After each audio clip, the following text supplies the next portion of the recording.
ल good morning साथीहरू नमस्कार। आज हामी छौँ यो भोजपुर जिल्लामा।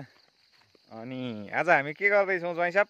आज यो रुद्राक्षमा दानामा दबाई हान्ने कार्यक्रम हुँदैछ। दबाई भनेको कस्तो खालको दबाई? यसलाई भिटामिन? यो चाहिँ यो क्षेत्रमा नि रुद्राक्षमा हजुर हामी चाहिँ वर्षेनी यो रुद्राक्ष चाइना जान्छ। यसको लागि चाहिँ अलिकति त्यसको बनावट राम्रो बनाउनलाई चिल्लो बनाउने भन्छ। चिल्लो बनाउनलाई चाहिँ हामी यहाँ हाम्रो एकजना भाइ हुनुहुँदो रहेछ, एकदम खतरा तरिकाले चढ्नु हुँदो रहेछ है। हाम्रो पुर्खाले पनि भ्याउँदैन होला हौ। भ्याउँदैन नि उसलाई है यो अनि हाम्रो जाने भनेको चाइना र इन्डिया। नेपालीले त यस्तो महँगो लाउन सक्दैन कि लाउँछन् हौ? कोही कोही लाउँदैन दाजु, कोही कोही चाइना र इन्डिया हो। अनि यो यस्तो घर बनाएको चाहिँ यो फेरि यसको फेरि अर्कै एउटा प्रयोग छ। हजुर आनेको यो सहिसकेको, अब त्यसमा चाहिँ के गर्ने? यो चाहिँ हामी यहाँ यो के दबाई बनाउने स्टाइल हो यो। यहाँ हाम्रो गाग्रीमा पानी छ ट्याक्कसँगले। यहाँ हाम्रो सोल्टीले, हेलो सोल्टी, के छ? ओहायो गोजाइमास। यो चाहिँ हामीले सिकेको छ यति चाहिँ होइन। यहाँ हाम्रो दबाई बनाउने हो यो, भिटामिन बनाउने 20 यो एक प्याकेटले कति पुग्छ? 40 लिटर लाग्यो। साथीहरू तपाईँहरूकोमा पनि रुद्राक्षको बोर्ड छ भने चाहिँ यसरी यो दबाई यो भिटामिन चाहिँ तपाईँहरूले हाल्न सक्नुहुन्छ है। अनि हाम्रो यो मेसिन हो, यसले खुर्र तानेर माथि हाल्छ। म अहिले सबै देखाउँछु यहाँ। ल पानी हालौँ त। ओहो ल यति गरेपछि त घोली नि होइन, फिज आउँदो रहेछ।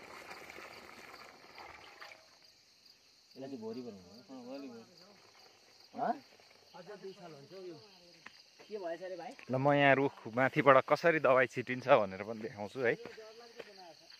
हो यो रुद्राक्षको बोटमा चाहिँ यो ट्याक्क मन्दिर जस्तो बनाएको हुँदो रहेछ। यो चाहिँ चढ्न अनि दबाई हान्न, पछि दाना टिप्नलाई चाहिँ एकदमै सजिलो होस् भनेर हुँदो रहेछ। यहाँ हुनुहुन्छ, देख्दै हुनुहुन्छ नि हाम्रो भाइ राजा दबाई हान्नलाई माथि चढिसक्नु भएको छ। यो चाहिँ रुद्राक्षको बोट। यो रुद्राक्षको बोट छ यो घारी। यो भोजपुर जिल्ला चाहिँ रुद्राक्षको सबैभन्दा उत्पादन हुने महत्त्वपूर्ण ठाउँ। यहाँको हावापानी एकदम रुद्राक्षको लागि उपयुक्त। ल कहाँ हुनुहुन्छ? ऊ माथि हुनुहुन्छ। अब यहाँ हामी दबाई हान्छौँ। म चाहिँ यतापट्टि छु है।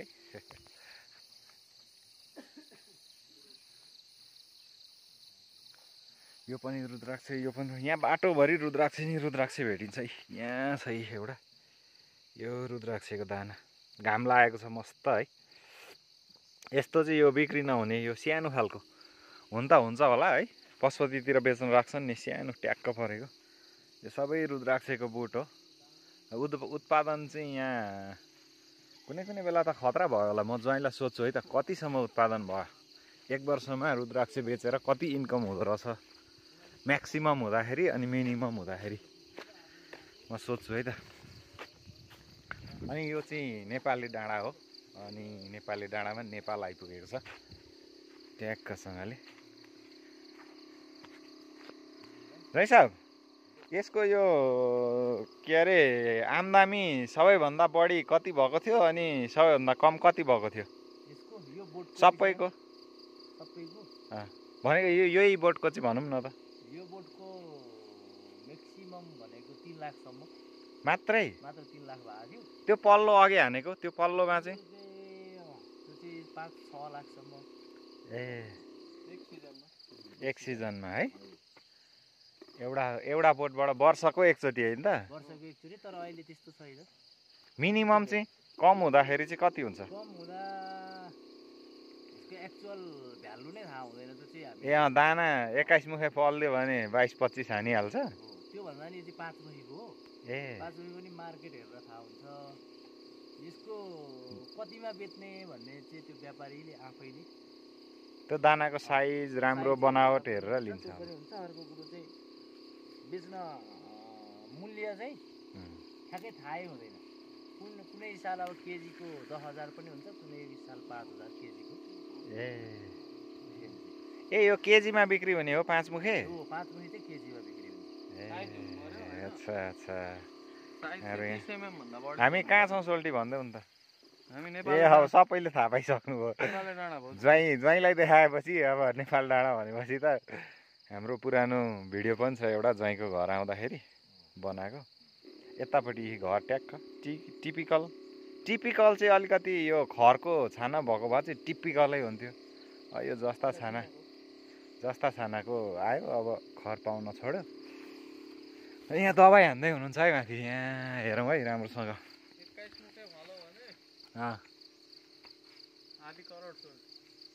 21 मुखेको आधी करोड, 50 लाख कि 1-2 रोपनी किनेर हानिदिने हो त? 2-4 फुट 1 रोपनीमा कतिवटा जान्छ? 1 रोपनीमा धेरै गयो। सोल्टीको पनि छ नि रुद्राक्ष होइन? 5वटा बोट। सोल्टीले कति मुखे लगाएको छ? कति मुखे भन्ने नै हुँदैन नि, त्यो त बिरुवा होइन हौ, तिमीले लगाएको भनेको। तिमीले लगाएको क्या? यो त 11 मुखे हो। 11 मुखेको 11,000? 11,000 अलि हुँदैन, त्यस्तो मुखमा हुँदैन। यो चाहिँ हाम्रो के अरे सडानन्द गाउँपालिका के पो थियो? नगरपालिका। ल रुद्राक्षको बोटमा चाहिँ यसरी हालिन्छ है। दबाई माथि गएर सर यहाँ तल अघि मेसिन देखिहाल्नुभयो, त्यो पाइप लिएर गएर उहाँ माथि सर हान्दै हुनुहुन्छ। रमाइलो भइरहेछ। हामी हिजो आयौँ, हाम्रो अरुण नदी होइन यो, अघि हामी तरेर आएको हिजो हो। अरुण नदी तरेर आयौँ, अरुण नदीको माछा पनि खाइयो हिजो चट्टसँगले। अनि यस्तै छ। हाम्रो बाइक चाहिँ यतापट्टि छ। हामी हिजो चट्ट आउँदाखेरि ज्वाइँ एउटामा, अनि हामी अर्कोमा आयौँ। म चाहिँ अलिकति यहाँ आज झुसे भएको छु, दारी काट्नु भएको छैन, त्यस्तै छ। डुल्ने कार्यक्रम चलिरहेछ। देखिहाल्नुभयो ज्वाइँहरूको घर टक्कसँगले। बाटो यही हो, यही बाटोबाट हामी सट्ट घुमेर जान्छौँ। यहाँनिर चाहिँ ज्वाइँहरूको कुकुर दामी छ, कालो भोटे कुकुर। हामी आउँदा हिजो नचिनेर भुकभुक करायो पनि है। ल मौसम पनि दामी भएको छ। हिजो हामी आउँदा चाहिँ पानीले पनि झन्डै भिजायो। अहिले चाहिँ टक्क यो फेरि यो दबाई लगाएपछि चाहिँ यो भिटामिन भनौँ न, दबाई भन्दा पनि भिटामिन लगाएपछि चाहिँ पानी 24 घन्टा नआएर दिनभरि घाम लाग्दियो भने एकदम दामी। दानाको साइज पनि ठुलो। अनि लगभग यो बोट चाहिँ ज्वाइँहरूकोमा 40देखि 50वटा छ होइन। अघि भनिहाल्नुभयो 3 लाख रुपियाँ वर्षको एउटा बोटबाट अझै मजाले हुँदाखेरि 5-6 लाख रुपियाँ भनेको कतिवटा भयो? 40-50वटा। ओहो 3 करोड। ओहो निकै पो हुने रहेछ त भनेको। ल भनौँ न, हुँदै भएन। एउटा बोटबाट 50,000 भयो भने 50वटा बोटबाट कति हुन्छ? धेरै हुन्छ यार। हो क्यालकुलेटरै चाहिने रहेछ। अनि डिसम पनि रहेछ यहाँ, डिसमको पनि विज्ञापन भयो होला। गाउँघरतिर अब केबल नेट त्यस्तो केही हुँदैन नि त, त्यो भएर डिसमले चाहिँ जे होस्। ए भाइ हेर्नु न यहाँ, बुरुक एउटाबाट अर्कोमा फुती।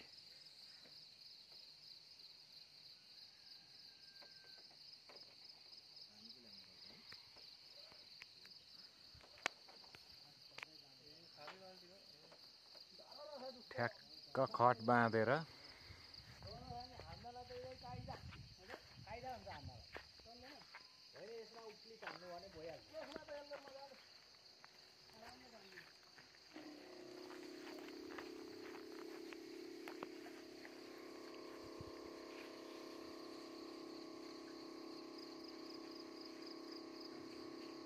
यहाँ हाम्रो छिमेकी दाई पनि आउनु भएको छ। दाईको घर चाहिँ कता? मेरो यहीँ तलतिर, सञ्जय शर्मातिरको। ए यो तलको? यो तलतिर। ए तपाईँको नाम चाहिँ के हो? मेरो हरि भुजेल हो। ए तपाईँमा पनि लगाएको छ बोटहरू टन्नै? छ। कति बोट छ? छ होला 1-1.5 बोट। 1.5 ओहो भएको साल भयो भने त एउटा 3 लाख रुपियाँमा आयो भने त अनि एउटा बोटको 3 लाख आयो भने 100 बोटको कति हुन्छ सोल्टी क्यालकुलेटरै हान्नु पर्ने रहेछ ओहो दाजु भविष्यको करोडपति तपाईँ क्वालिटीमा चाहिँ निक्लिरहेको छैन अहिले भर्खर नयाँ हो कति जमिनमा लाउनु भएको छ जमिन चाहिँ छ 40-50 रोपनी 50 रोपनी ए टन्नै रहन गाउँको जिमिनदारै भन्दा नि हुने रहेछ अब 1-2 सालपछि सञ्जय सरको जत्तिकै हुन्छ भनेको फल्न थाल्छ अहिले फल्न थालेको छ कि छैन फल्न थालेको छ फल्न थालेको त्यसै 8-10 बोट त अनि राम्रो फल्ने खालको लाउनु भयो होला नि त अहिले राम्रै फल्ने खालको चाहिँ 8-10 बोट फल्दैछ ए भनेको एउटा बोटबाट कति उत्पादन दिँदैछ 2 लाख त्यस्तै 3 लाख 3 लाख त्यो मौसमले के गर्छ ए मौसमले साथ दियो भने 3 लाख चाहिँ आयो ए अनि जम्मा टोटल खर्च चाहिँ कति हुन्छ यो दबाई हान्नु पर्यो होला के गर्नु पर्यो होला मान्छे लाउनु पर्यो 1.5 लाख त खर्च भइहाल्छ भनेको 10 वटा बोटबाट 3 लाख रुपियाँ दिँदाखेरि 10 त्यहाँ 30 लाखमा 1.5-2 लाख खर्च भयो ए तपाईँलाई त जापान अमेरिका युके यहीँ रहेछ गजब रहेछ व्यापारको कहिले अब ए त्यो त भएको बेला नभएको बेला पनि खर्च त मासिँदैन नि त खाना लाउनु त पुग्छ नि त ज्वाइँले ट्याक्कसँग लिएर आउनुभयो जो ज्यान चाहिँ बन्ने रहेछ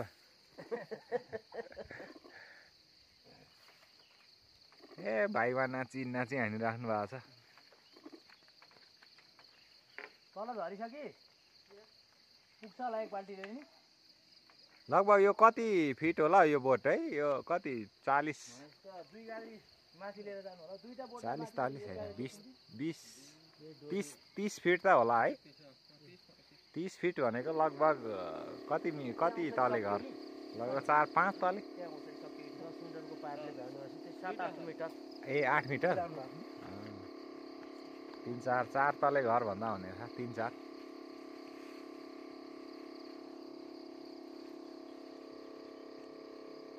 म ढुर्र कराउँदो रहेछ यो है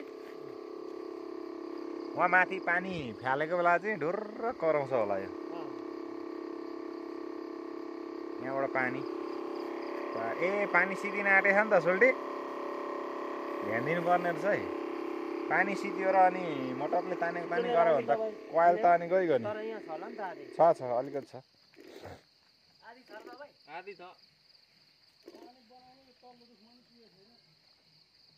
ए हो त्यहीँबाट गुटुङटुङ दिनु पर्यो नि त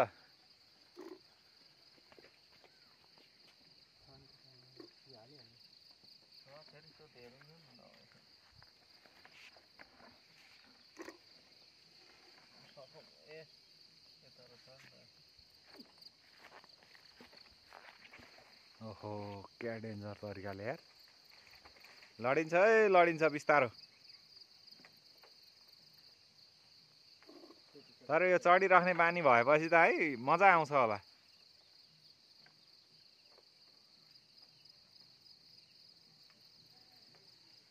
ओ माई गॉड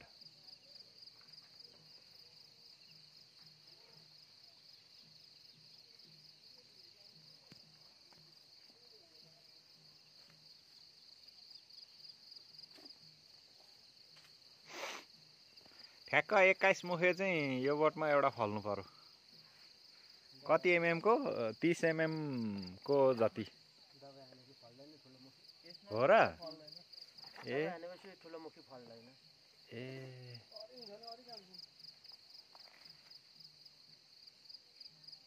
यो रुद्राक्ष भनेको त के अरे हाम्रो शिवजी के मानिन्छ रुद्राक्षलाई शिवजी मानिन्छ है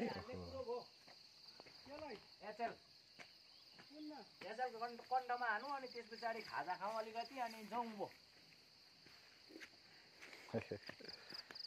अरु पनि हान्न बाँकी छ कता छ अब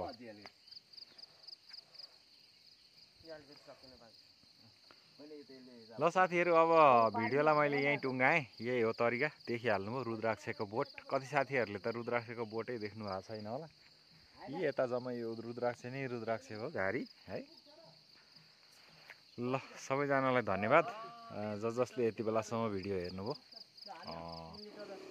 त्यही हो साथीहरु ल है बाइ बाइ